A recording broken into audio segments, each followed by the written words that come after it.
What is going on, people? TripleM back again with another video, and today I would like to talk about Manchester United's 3-0 win over Nottingham Forest yesterday evening and talk about some things that I spotted tactically about yesterday's game, which I found interesting. Now, what better place to start than to talk about Marcus Rashford, because what a game he had yesterday. He was absolutely electric. His performance was genuinely phenomenal. I mean, the goal itself was brilliant just because it came off of a corner. If you know anything about Manchester United over the last several years, we don't really score off corners that often, so the ball comes in from a corner, and initially it just looks like nothing special, but this was a well-worked set-piece routine because I believe Anthony Martial is the closest player to the front post for Manchester United. There's no one in this vicinity. It's just Anthony Martial. He's drawing these two players' attention. He's bullying them. He's shirt-tugging them. If you go back and watch the replay, Martial is basically just wrestling with these two players.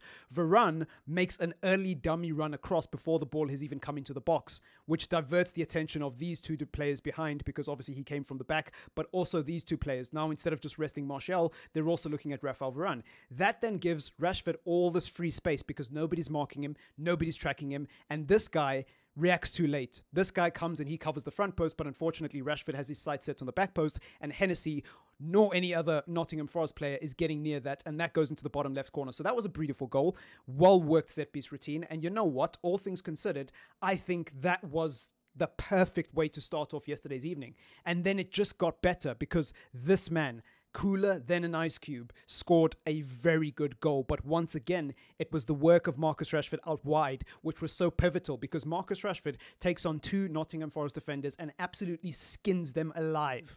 And he plays the ball across to Anthony Martial. Now, something a lot of people won't notice, Anthony makes a run deep into the box. Whilst this is going on, Anthony makes a run deep into the box. And I'm sure he was expecting a ball over the top from Rashford. It would have been a very ambitious ball and a very difficult ball to play. And I'm glad Rashford didn't try that ball. Instead, he went for the simpler pass to Anthony Martial, who, by the way, was coming from deep and basically trying to recover and get into his position because obviously he was helping with the build-up, as Martial does. So Anthony makes a run in. He plays this guy completely out of the line, right? So this guy is playing Anthony onside. It's not really that relevant, but the point is because he's drawn this player out of position, Martial now has a one-on-one, and it's not an easy one-on-one because even if he gets past this player, even if he controls this ball from Rashford and takes a shot quick enough before this player can come and close him down, he's still got to get past Hennessy, and Hennessy nearly makes a save. In fact, he gets a touch on the ball, but unfortunately the power was too much and it trickles into the bottom left corner. That's how our second goal went in. Again, really good goal in my opinion, because to see Martial and Marcus Rashford linking up, it gives me genuine nostalgia. It feels like the Ollie days all over again, but the good parts of the Ollie days, not the parts that give you PTSD, right? Like, the one positive thing about the Ollie era is that we saw Martial and Rashford really come to life in terms of goals, assists, and creating chances for each other. And under Ten Hag, we're seeing that partnership, that dynamic duo, that telepathy between them two absolutely be rekindled. And it's a beautiful thing to watch.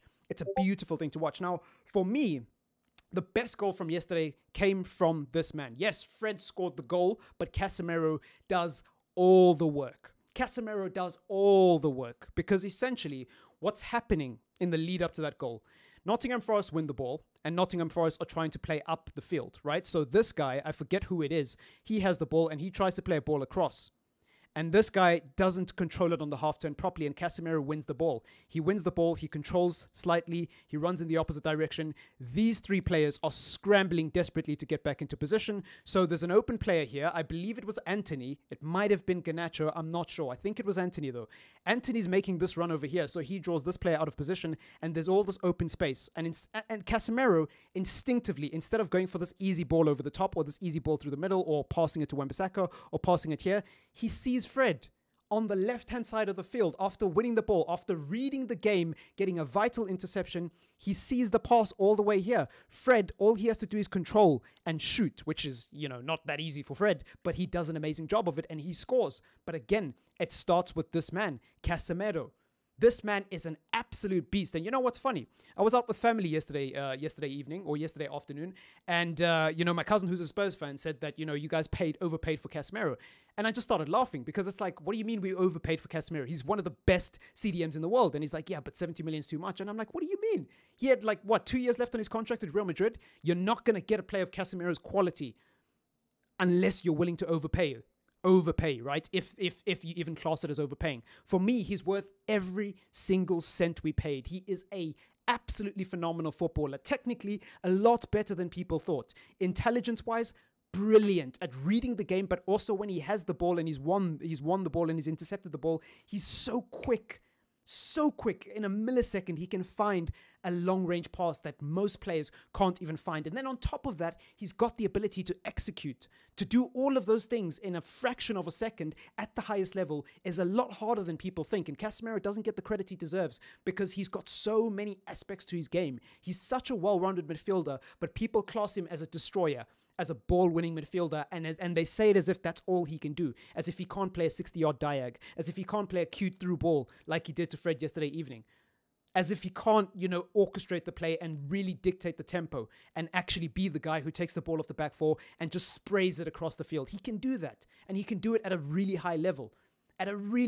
Also, one more thing. I want to give a special shout out to Wan-Bissaka because this is a guy who I've given a lot of shtick over the last 3 or 4 years, however long he's been at the club, and many Manchester United fans, including some of you watching this video, have given him a lot of stick. And I think the thing with Wan-Bissaka is we all recognize that going forward is his biggest issue. But I was watching the game yesterday and I saw a tweet from United Analytics and I thought, man, fair play, that's a really good point. And basically what he said is, Wan-Bissaka is not the most aesthetically pleasing player. So naturally, he looks very clumsy, he looks very clunky, and unfortunately, as a byproduct of that, people automatically assume that he's not very confident and he's not very comfortable on the ball. But yesterday, what did he really do wrong? Because yesterday, I tell you what, he was spot on. He was absolutely spot on. When Manchester United were attacking, you had Casemiro basically playing in the pivot. You had Shaw, Varane pushed up really high on the halfway line. Bruno obviously occupying these middle channels, as he often does, and sort of these wider channels. You had Anthony hugging the touchline, and you had Rashford and Martial interchanging. But what I really want to focus on is Malacia bombing forward, obviously. Wan-Bissaka bombing forward, obviously. But he wasn't just bombing forward aimlessly and making mistakes and giving away the ball. He was so intelligent yesterday. Whenever the ball was on the other side of the field and Malacia was the one going forward, he knew when to tuck in and invert. He knew when to actually occupy the central areas of the pitch and give maybe Casemiro, Eriksen, or whoever was playing on the left-hand side or the middle part of the midfield that extra passing option to rotate the play and switch the play. And on top of that, he was actually controlling the ball relatively well. I think he didn't really put in any successful crosses that I can remember, but he was doing something going forward. I was noticing Wan-Bissaka, and not in a bad way. I wasn't noticing him because he was making rash tackles or just clumsily giving away the ball. Clumsily, is that even a word? I don't know.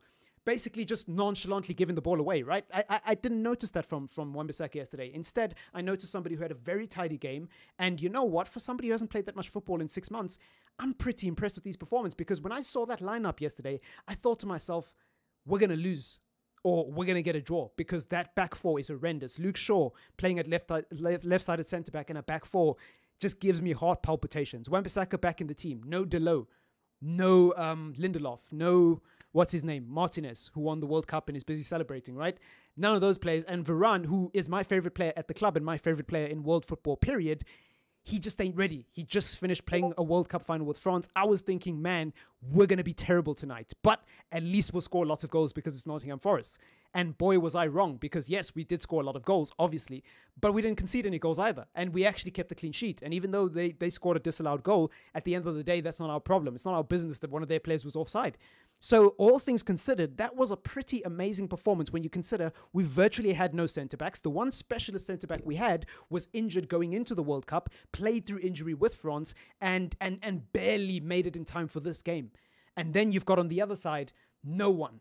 Absolutely no one. Luke Shaw's not a centre-back. Malacia is not a centre-back, obviously. And Wan-Bissaka, even though he was playing in his correct position, he hasn't played that much football in the last 6 months. So all things considered, that plus the fact that we are 1 point away from top 4 with the game in hand. So if we win our next game, we're above Tottenham. We're in the top 4. Not many people would have pinned us to finish top 4 or even be in the top 4 race come this point of the season. And yet here we are. When you couple all of those things together, I actually feel pretty happy as a Manchester United fan because my expectations coming into the season were very low.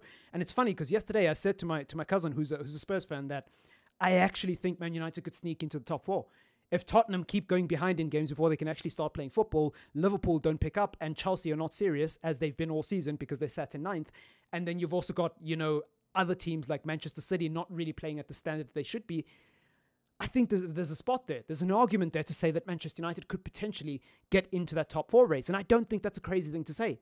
I just don't. I think it's perfectly rational and reasonable to say that, you know what, if Manchester United have a good run of games over the next, 10, 15 games, they could make a case for top 4, and I don't see why we can't, especially after yesterday evening's performance. But it is just Nottingham Forest, so I'm not going to get ahead of myself. At the end of the day, we're going to see what happens against better teams. If you did like the video, please don't forget to leave a like. Subscribe to the channel if you are new. Otherwise, it's been your boy TripleM. Peace.